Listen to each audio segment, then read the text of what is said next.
How to lock and hide Android files in Files application. Hello everyone, welcome to this channel. I'm Emily and I'm here to help you out today. So without any delay, let's get started. So first of all, launch the File Manager application on a device over here.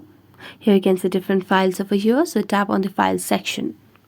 Now if you want to hide some files in the Files application, just tap on any of the documents over here. I'm going to select one of these documents over here. So just wait for a while.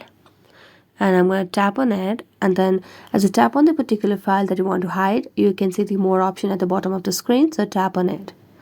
Here you can see the option of make private option. So this is a process of hiding your file, so tap on make private and then tap on the option of make private again.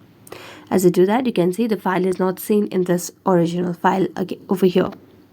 So you can just go back and tap on the hamburger icon at the top left corner of the file manager, and here you can see the option of private files. So tap on it and enter your password. So just unlock this, and here you'll be able to see your private file that you have hidden. So that's it. Thank you so much for watching this video. See you next time.